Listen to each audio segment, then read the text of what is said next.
जय माता की। आप सबका हमारे YouTube चैनल जय माता की में बहुत बहुत स्वागत है।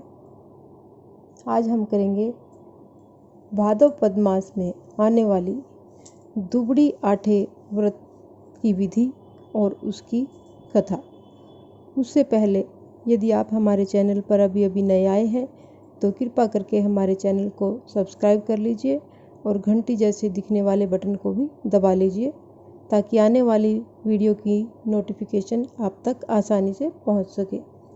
तो चलिए शुरू करते हैं। दुबड़ी आठे व्रत किस प्रकार इसको किया जाता है और क्या क्या इसके अंदर हमें सामग्री की ज़रूरत होती है और इसकी कथा, आज ये सब कुछ हम इसमें करेंगे। तो दुबड़ी आठे की कथा। भाद्रपद मास की शुक्ल पक्ष की अष्टमी को दुबड़ी आठे होती है। पहले दिन रात्रि को चने मोट भिगो दें और अगले दिन सुबह के लिए थोड़ा सा खाना भी बनाकर रख लें। अष्टमी के दिन सवेरे पीली मिट्टी भिगो देते हैं। इससे इसकी पूजा भी ओग द्वादश की तरह पटरा बनाकर ही की जाती है। ओग द्वादश के समान ही थाली में सामान सजा लेते हैं। पटरे पर गऊ बछड़े की जगह 7 बेटे और 7 बहू और 5 या 7 कुलियाँ छोटी छोटी जो मिट्टी की होती हैं, वह झाड़ू की सीख का दरवाज़ा बना लेते हैं। चने मोट छीलते हुए पहले कहानी कह सुन लेते हैं। फिर लोटे का दूध मिला जल सूरज को देकर वह अलग पानी लेकर चने मोट लड्डू फल का वायना निकाल कर सासू जी को दे देते हैं और जो पानी होता है उसको हम गमले में दे देते हैं। ये तो थी दुबड़ी आठे व्रत की विधि। जिस वर्ष घर में लड़की की शादी हो उस वर्ष उदापन करते हैं। ये उदापन की विधि है। पहले दिन लड़की मायके में आ जाती है और वह अपनी माँ का विशेष वायना साड़ी, ब्लाउज, मोट, चने, लड्डू, पैर पड़ाई के रुपए, साथ में अपना वायना एक ढक्कन वाले भगोने में मोठ, चने, फल, मिठाई और पैसे लेकर ससुराल वापस जाती है। इस दिन लड़की को भी साड़ी व ब्लाउज या कोई भी सूट व पैसे देते हैं और एक बायना प्रति वर्ष की तरह और एक विशेष बायना निकालते हैं। उदापन वाले दिन पटरे पर 14 बेटे व बहू बनाते हैं। इस दिन कहानी कह सुनकर बायना में नसकर पहले बासी रोटी खाते हैं, जो रात की बची होती है उसको खा लेते हैं और उसके बाद पूरे दिन कुछ भी खा सकते हैं। ये था दुबड़ी आठे का उदापन। और अब हम करेंगे दुबड़ी आठे की कथा। प्राचीन काल में एक साहूकार था। उसके 7 बेटे थे।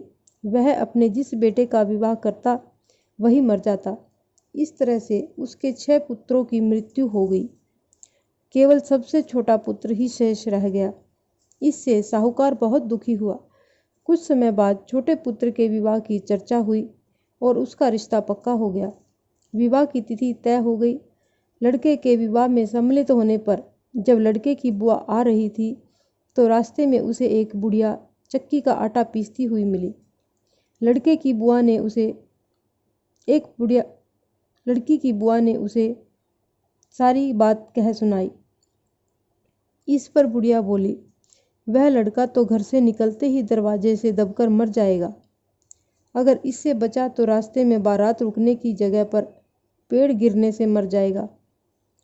अगर वहाँ से भी बच गया तो ससुराल में दरवाज़ा गिरने से मर जाएगा। और अगर यहाँ से भी बचा तो विवाह मंडप में 7वें भावर पर सर्प के काटने से मर जाएगा। यह सुनकर लड़के की बुआ बोली, हे माता, यदि बचने का कोई उपाय हो तो वो बताइए। बुढ़िया माता बोली, बचने का उपाय तो है पर बहुत कठिन है।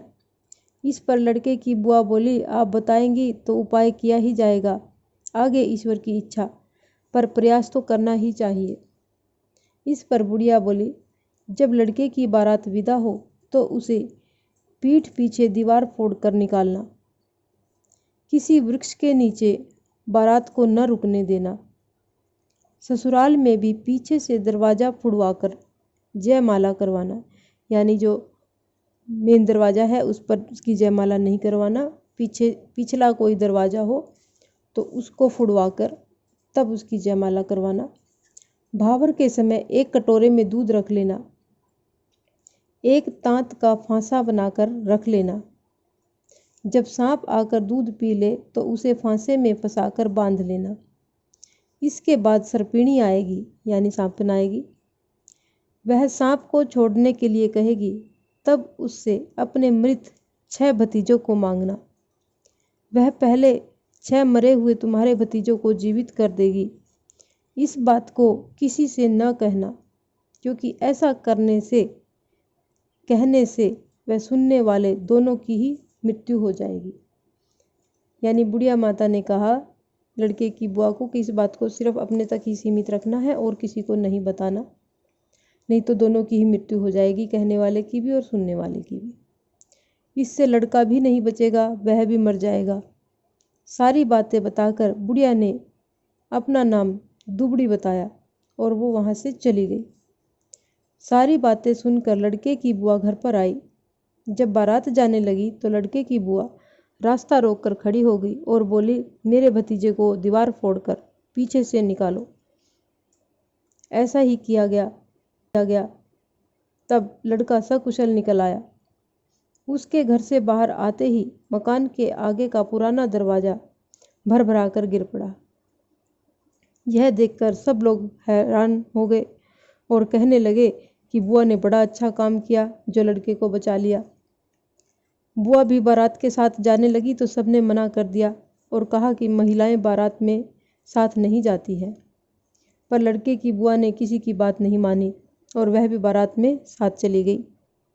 मार्ग में जब बारात एक वृक्ष के नीचे रुकने लगी तो बुआ ने सबको रोका तथा लड़के को वृक्ष के नीचे न बैठाकर धूप में बैठाया। लड़के के धूप में बैठते ही वृक्ष चरमरा कर गिर गया।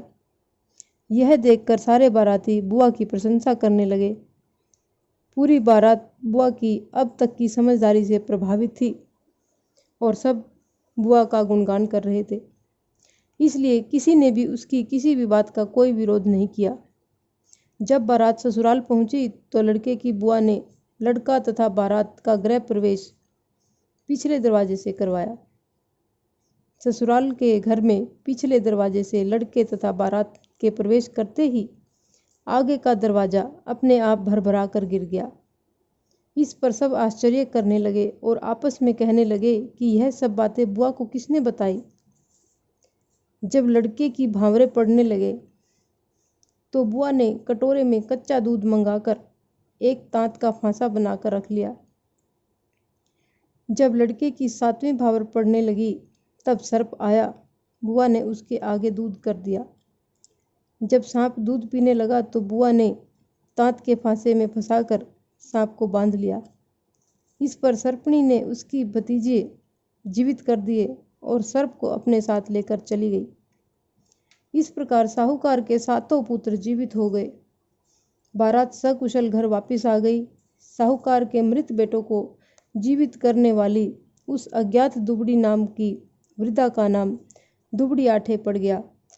हे दुबड़ी माता, जैसे तुमने साहूकार की बहन के 7 भतीजे लौटाए, ऐसे ही कहते सुनते जो कथा सुन रहा हो, जो कर रहा हो, जो सुना रहा हो, उनकी सबकी रक्षा करना।